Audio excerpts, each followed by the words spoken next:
एक सैटेलाइट हल्के नीले बिंदु के ऊपर अंतरिक्ष की ठंडी गहराइयों में तैर रहा है। ये अपनी टारगेटिंग एरे को हजारों मील नीचे एक बिंदु पर सेट करके फायर करता है। Clack clack clack. Coffee shop में बैठा ये थका हुआ दिखने वाला आदमी अपने कंप्यूटर पर एक और जॉब एप्लीकेशन को भेजने के लिए फ्री वाईफाई का लाभ उठाते हुए टाइप करता है।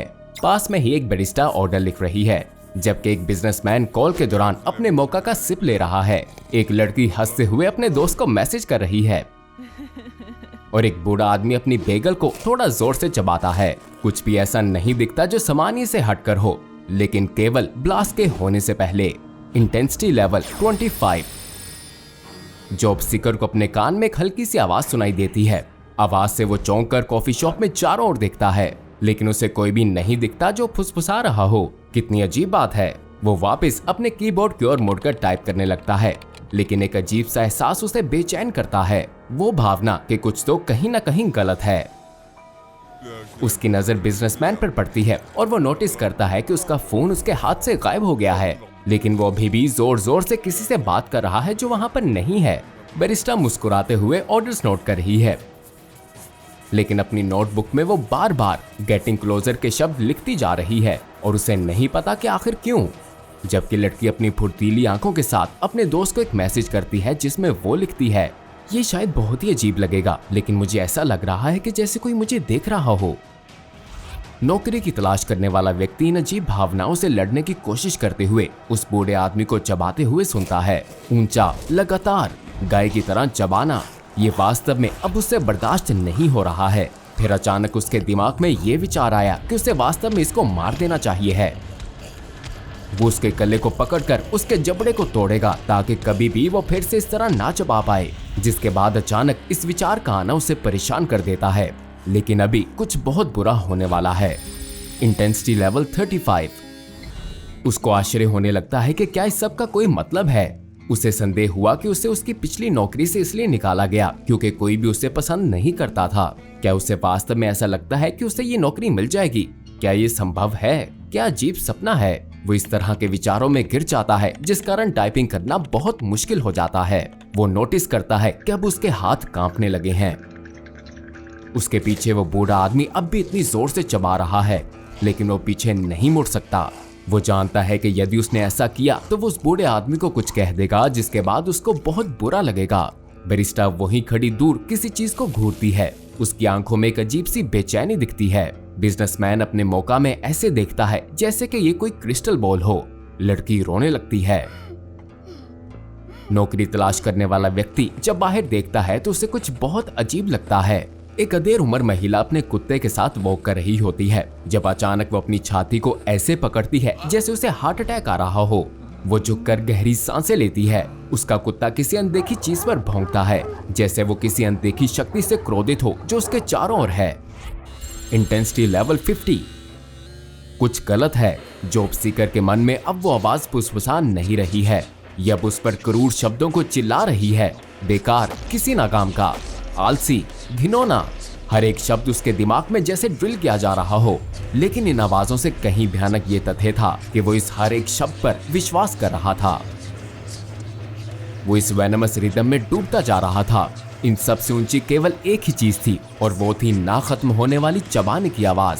वेट्रेस शांति से काउंटर की ओर बढ़ती है और ब्लिस्टरिंग हॉट कॉफी के जग को उठाकर अपने मुंह पर लगाकर इसे पीने लगती है। वो इसे अपने मुंह को जलाते हुए महसूस कर सकती है, लेकिन उससे इससे कोई फर्क नहीं पड़ रहा। बिजनेसमैन किसी ऐसे के साथ जोरदार और ऊंची चीखना चिल्लाना शुरू कर देता है जो वहां पर है भी नहीं, और जब वो बोलने के लिए अपना मुंह खोलता है तो इसमें से झाग निकलती है। नौकरी चाहने वाला व्यक्ति अब इस चबाने की आवाज को बर्दाश्त नहीं कर सकता। वो खड़ा होकर बूढ़े आदमी की ओर मुड़ता है, लेकिन जब वो उसे कुछ कहने लगता है, शब्द उसके मुंह में ही रह जाते हैं। वो देखता है कि बेगल अब खत्म हो चुकी है, लेकिन बूढ़ा आदमी अब भी चबा रहा है। वो उसे मुस्कुरा कर देखता है और उसके मुंह और होंठों पर से एक लाल तरल गिर रहा है। वो मेज की ओर देखता है और पाता है कि खून से रंगे उस बूढ़े आदमी के नैपकिन के नीचे उसके हाथ की उंगलियां नहीं हैं। Intensity level 75। कॉफी शॉप के अंदर अफरा तफरी मच जाती है। बूढ़ा आदमी अपनी जगह पर अजीब स्थिति में लेट जाता है। बिजनेसमैन पास की एक दीवार में अपने हाथ और पैर मारकर अपनी हड्डियों को तोड़ता है। वेट्रेस उस लड़की को पकड़कर उसका गला दबाती है, जबकि लड़की तड़पती हुई टेबल पर से एक कांटे को उठाकर उसके पैर पर इससे वार करती है। नौकरी चाहने वाला व्यक्ति खिड़की से बाहर अचानक हो रही हिंसा को देखता है। पूरी तरह से अनजान लोग एक दूसरे को मारते हुए हमला कर रहे हैं। काटना, घूंसा मारना, लात मारना, फाड़ना, गला घोंटना, ये सब कुछ, और ये सभी बहुत मजे का लगता है। वो ये सब देखकर अपना लैपटॉप कॉफी शॉप की खिड़की पर मारता है, जिस कारण शीशा टूट जाता है। उसको वैसे भी कोई नौकरी नहीं मिलने वाली थी। वो इस टूटी हुई खिड़की से बाहर निकलता है एक नए व्यक्ति के रूप में, और इस उत्सव में शामिल होने के लिए टूटे हुए शीशे का एक बड़ा टुकड़ा उठाता है। इंटेंसिटी लेवल कैटर। हजारों लोग बदल जाते हैं। वो अपने और दूसरों के साथ अकल्पनीय चीजें करते हैं। घरों में या बाहर सड़कों पर हर जगह केओस है और हर जगह भयानक हिंसा की लहर फैल रही है। कुछ भी पहले जैसा नहीं रहेगा। शुक्र है कि आपने जो अभी ये सभी हॉरर्स देखे वो केवल एक सिमुलेशन का हिस्सा थे जो एससीपी फाउंडेशन द्वारा बनाई गई थी, जिसका उद्देश्य उनके रोस्टर पर विभिन्न अनोमलीज के सबसे वर्स्ट केस सिनेरियोस को प्रदर्शित करना था। ये घटनाएं अभी तक घटित नहीं हुई हैं, लेकिन ये बहुत आसानी से हो सकती हैं यदि रोग अनोमलस सैटेलाइट, जिसे SCP-923 के रूप में जाना जाता है, इसके साथ एक छोटी सी दुर्घटना हो जाए। SCP-923 सैटेलाइट अज्ञात अलॉयज से बनी एक बड़ी पैराबोलिक डिश है, जिसमें एक शक्तिशाली इंटरनल वेक्टर भी होता है जो भारी मात्रा में एनर्जी और रेडिएशन को पैदा करता है, जिस कारण इस सैटेलाइट के मिस्टीरियस अनोमलस फायरिंग मैकेनिज्म को पार मिलती है। 923 विशिष्ट टारगेट्स का चयन करता प्रतीत होता है, जिस पर यह ब्लास्ट ऑफ एनर्जी को फायर करता है। जो लोग टारगेट की रेंज में होंगे वो भी इस बीम हिट से प्रभावित होते हैं, जिसके रिजल्ट्स काफी भयानक हो सकते हैं। कई एनोमलीज की तरह इसकी उत्पत्ति भी रहस्य में डूबी है। SCP-923 आर्टिफिशियल इंटेलिजेंस को प्रदर्शित करता है और O5 council secured information relay network को अपनी कंडीशन और ऑपरेशन की पोस्ट शेयर करता है, जो फाउंडेशन लेवल 5 क्लियरेंस कर्मचारियों का एक क्लासिफाइड कम्युनिकेशन नेटवर्क है। 923 के अपने डेटा के अनुसार इसे एक foundation research and development site पर बनाया गया था। ये एक प्लान्ड ऑफेंसिव सैटेलाइट के ब्लूप्रिंट के अनुरूप है, जिसका निर्माण उसी साइट पर किया जाना था, लेकिन परियोजना को वास्तव में लॉजिस्टिकल कंसर्न्स के कारण रद्द कर दिया गया। O5 काउंसिल इसे अत्यंत महत्वपूर्ण मानती है कि SCP-923 को इस तथ्य के बारे में कभी पता ना चल सके। वर्तमान में चूंकि कम्युनिकेशन की 2-वे लाइन स्थापित की गई है, 923 O5 काउंसिल के आदेशों का पालन करता है, अपने लक्ष्य पर फायरिंग ना करते हुए जब तक कि O5 काउंसिल द्वारा इसे ऑथराइजेशन नहीं दी जाती है। यदि इसे कभी पता चल जाता है कि ये तकनीकी रूप से फाउंडेशन का निर्माण नहीं है, तो कम से कम ये जोखिम हो सकता है कि ये रोग हो जाए, जिस कारण बेहद खतरनाक परिणामों का सामना करना पड़े। SCP-923 को पहली बार O5 रिले नेटवर्क के साथ एक कॉरेस्पॉन्डेंस शुरू करने के बाद खोजा गया था, जहां इसने एक सक्सेसफुल टर्मिनेशन के बाद मैसेज पोस्ट करने शुरू किए। हालांकि वास्तव में ऐसे किसी भी टर्मिनेशन करने का आदेश नहीं दिया गया था। अगले कई घंटों तक यही प्रोसेस चलता रहा और 923 सैटेलाइट टर्मिनेशन रिपोर्ट के बाद और टर्मिनेशन रिपोर्ट्स भेजता रहा, और जब ये रुका तब तक टोटल 57 रिपोर्ट्स आ चुकी थीं, जिनमें से 55 रिपोर्ट्स को बाद में वास्तविक मौतों की पुष्टि की गई और अन्य 2 को इनकंक्लूसिव माना गया। तब से ये सुनिश्चित करने के लिए एडजस्टमेंट्स की गई कि SCP-923 नेटवर्क पर पड़ी किसी भी जानकारी तक ना पहुंच पाए जो इसके लिए नहीं है। SCP-923 एक एक्सट्रीमली इफेक्टिव वेपन है जो कोलैटरल डैमेज के लिए अपने ऑपरेशन लेवल की टॉलरेंस पर निर्भर करता है। ये बहुत ही कम समय में पृथ्वी पर कहीं भी किसी लक्ष्य का पता लगाने और उस पर फायर करने के लिए अपने ऑर्बिट को पूरी तरह से उलट सकता है। इसे केवल लक्ष्य के GPS कोऑर्डिनेट्स, उसकी ऊंचाई, फायरिंग करने का समय और एक सिलेक्टेड लेवल ऑफ इंटेंसिटी चाहिए। संयोग से ये वो जगह है जहां फाउंडेशन द्वारा किए गए टेस्ट के साथ चीजें दिलचस्प हो जाती हैं। स्वाभाविक रूप से ये उस प्रकार की फायर पावर को देखना चाहते थे जिसमें सैटेलाइट प्रत्येक लेवल ऑफ इंटेंसिटी में सक्षम था। इसलिए D क्लास को लाइव टेस्ट करने के लिए चुना गया। किया गया पहला टेस्ट इंटेंसिटी लेवल 10 पर था, लेकिन इस लेवल पर एक एरर मैसेज आया जिस पर लिखा था कि 923 सैटेलाइट केवल 23 से कम इंटेंसिटी पर फायरिंग करने की क्षमता नहीं रखता है। इस नई जानकारी के अनुसार फाउंडेशन ने अगला टेस्ट करने के लिए इंटेंसिटी लेवल को 25 पर सेट किया। इस बार तुरंत प्रभाव हुए। लक्ष्य और उसके आसपास के लोगों ने एक हद तक पागल हो जाने का अनुभव किया। उन्हें आवाजें सुनाई देने लगी थीं और वो उन लोगों को देखने लगे थे जो वहां पर मौजूद नहीं थे। इन सभी ने एक भयानक आतंक, विनाश और दूसरों को नुकसान पहुंचाने की बढ़ती इच्छा के बारे में रिपोर्ट भी की। सभी डीब्रीफिंग इंटरव्यूज में उन्होंने दावा किया कि उन्हें ऐसा लग रहा था कि जैसे कोई उन्हें देख रहा है, लेकिन जब उनसे कहा गया कि इस बारे में विस्तार से बताएं, तो उन सभी ने इनकार कर दिया कि वास्तव में इससे क्या मतलब था। इस स्थिति से ठीक होने का समय 15 से 19 दिनों के बीच मापा गया। इसके बाद टेस्ट को इंटेंसिटी लेवल 35 पर किया गया। सभी ने इंटेंसिटी लेवल 25 के समान लक्षणों का अनुभव किया, लेकिन हाँ, इस बार उन्हें नए शक्तिशाली सेल्फ डिस्ट्रक्टिव कंपल्शंस का भी अनुभव हुआ। बढ़ती हुई शक्ति के साथ साथ प्रभाव का क्षेत्र भी बढ़ा। रिसर्चर्स जिन्होंने सोचा कि वो 10 मीटर से बाहर हैं, वो सुरक्षित हैं, लेकिन वो भी इंटेंस पैनिक अटैक्स के कारण जमीन पर गिर गए। इस सेटिंग पर भी प्रभाव बहुत अधिक थे और इस इंटेंसिटी लेवल से ठीक होने में 6 से 8 महीने लग गए। लेकिन दिलचस्प बात ये थी कि टेस्ट के दौरान ऑडियो विजुअल इक्विपमेंट में गंभीर डिस्ट्रप्शन आया, जिसने कुछ डिवाइसेस को विस्थापित कर दिया। अन्य जमीन पर जुड़ गई थी। वीडियो फुटेज भी करप्ट हो गई, जिस कारण उसका उपयोग नहीं किया जा सकता था। लेकिन ऑडियोस में कुछ भी अजीब सुनाई नहीं दे रहा था। हालांकि जब टेस्ट के सर्वाइवर्स को रिकॉर्ड किए गए ऑडियो सुनने के लिए कहा गया, तो उन्होंने दावा किया कि वो एक बार फिर से उसी दिन वाली आवाजें सुन पा रहे हैं, जिसके बाद उन्हें भयानक भावनाएं और कंपल्शन शुरू होने लग गईं। रिसर्चर्स में से एक ने अपनी फाइल में एक नोट लिखा, ऐसा लगता है कि इस चीज का वास्तव में एक ब्लास्ट इफेक्ट है और ये एक पागलपन का लेजर नहीं है। ऑडियोज और वीडियोस में डिस्ट्रप्शन होना विशेष रूप से दिलचस्प है। अब से रिसर्चर्स दूर से इसे ऑब्जर्व करेंगे और डी क्लास कर्मियों को सुरक्षित किया जाएगा ताकि वो खुद को नुकसान ना पहुंचा सकें। स्टडी के लिए इनका जिंदा रहना बहुत जरूरी है। इसके बाद इंटेंसिटी को लेवल 50 पर लाया गया और टेस्ट को एक बार फिर से किया गया। रिजल्ट्स एक बार फिर से पिछले टेस्ट के समान थे, लेकिन इसके विक्टिम्स पर इस बार कहीं अधिक प्रभावों के साथ। डी क्लास कर्मियों के पूरी तरह से प्रतिबंधित होने के बावजूद उनकी त्वचा में कट्स देखे गए और ऑडियो विजुअल रिकॉर्डिंग इक्विपमेंट को पहले से कहीं अधिक हद तक विस्थापित होते देखा गया।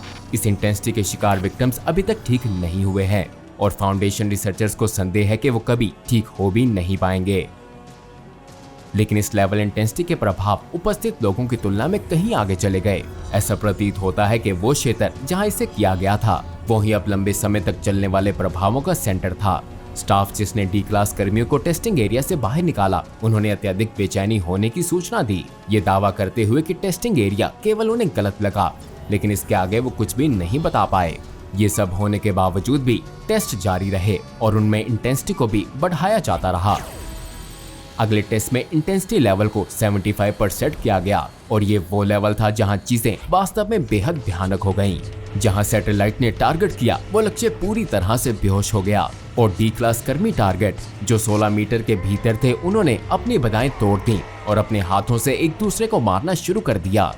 जीवित और मृत दोनों सब्जेक्ट्स में से कई जिन्हें इसके बाद टेस्ट किया गया, उन्हें ब्लेडेड वेपन्स द्वारा कट लगे दिखाई दिए। डी क्लास में से कोई भी आर्म्ड नहीं था और ये घाव केवल उंगलियों या दांतों के कारण होना असंभव थे। रिकॉर्डिंग उपकरण के और भी अधिक विस्थापन देखे गए और कुछ टेस्ट के बाद गायब हो गए। रिट्राइव्ड रिकॉर्डिंग्स ब्लास्ट से प्रभावित व्यक्ति को और भी बदतर स्थिति में ले गई, जो वास्तव में जीवित रहने के लिए भाग्यशाली थे और इसे फिर से सुन सकते थे। लेकिन बात यहाँ खत्म नहीं हुई।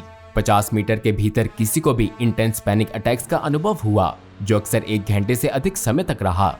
ऑब्जर्विंग रिसर्चर्स द्वारा अनुभव किए गए इन प्रभावों को इंटेंसिटी लेवल 25 के लक्षणों से थोड़ी अधिक पर हल्के संकरण के साथ सबसे अच्छा वर्णित किया जा सकता था। उन्होंने हेलुसिनेशंस होने, चीजों को अपनी आंखों के कोनों में घूमते हुए, आवाजें सुनते हुए और भय की भावनाओं का अनुभव करने की सूचना दी। यहाँ तक कि कुछ पोल्टरजिस्ट एक्टिविटी भी रिकॉर्ड की गई, जिसमें ऑब्जेक्ट्स अपने आप ही चलते थे। फिजिकल एरिया पे ये लास्टिंग प्रभाव और भी अधिक स्पष्ट हैं, जो laser range finders blast site के एपिसेंटर पर परमानेंट स्पेशल डिस्टॉर्शन के लेवल का संकेत देते हैं। एक रिसर्चर अपनी फाइल में फिर से एक नोट लिखती है, ये साइंटिफिक से बारबैरिक की सीमा को पार कर रहा है। SCP-923 ने बताया है कि इसका मैक्सिमम आउटपुट लेवल 238 है, जिसे ये तुरंत कैटर इंटेंसिटी में परिवर्तित कर देता है। आइए देखते हैं कि क्या करता है और फिर हम अपनी खोज की रिपोर्ट करेंगे। हालांकि कैटर लेवल इंटेंसिटी को संभालना बहुत अधिक कठिन साबित हुआ, इतना कठिन कि इसकी लॉग एंट्री पर लिखा गया। ये स्ट्रांगली एडवाइस किया जाता है कि इस इंटेंसिटी का फिर कभी उपयोग नहीं किया जाएगा। ब्लास्ट ने 2 किलोमीटर के भीतर हर एक विषय पर पागलपन के प्रभाव को प्रेरित किया, जिसमें कई अनफॉर्चुनेट रिसर्चर्स भी शामिल थे जिन्होंने कैटल लेवल ब्लास्ट रेंज को गंभीर रूप से अंडर एस्टिमेट किया था। साइट अब परमानेंट फाउंडेशन प्रोटेक्शन के तहत SCP-92302 के रूप में जानी जाती है, उन परमानेंट इफेक्ट्स के कारण जो ब्लास्ट ने इस पर किए। घबराहट की भावना आज भी कई सैकड़ों मीटर दूर महसूस की जाती है और कोई भी जो इस केंद्र के काफी करीब पहुंच जाता है उसे फुल ब्लोन साइकोसिस का अनुभव होगा, बिल्कुल वैसे ही जितना बीम से सीधे प्रभावित होने वालों को होता है। इस एरिया में आने की किसी को भी अनुमति नहीं है और O5 काउंसिल ने SCP-923 को XK class end of the world scenario के कारण एक जोखिम माना है। लेकिन अभी इसका सबसे भयानक हिस्सा आना बाकी है। हर बार जब SCP-923 वेपन का उपयोग किया जाता है तो ये सैटेलाइट को भी इंटरनल डैमेज करने का कारण बनता है, जिससे ये अपनी इंटेंसिटी के थ्रेशहोल्ड को बढ़ा देता है, जिससे वेपन को सक्रिय करने की आवश्यकता होती है। ये वो सैटेलाइट हुआ करता था जिसे ऑपरेट होने के लिए कम से कम लेवल 23 की इंटेंसिटी की आवश्यकता होती थी, लेकिन व्यापक टेस्ट के बाद इसका मिनिमम इंटेंसिटी लेवल अब 66 है। अगर फिर कभी इसका उपयोग किया जाता है तो फिर बहुत ही बुरा हो जाएगा।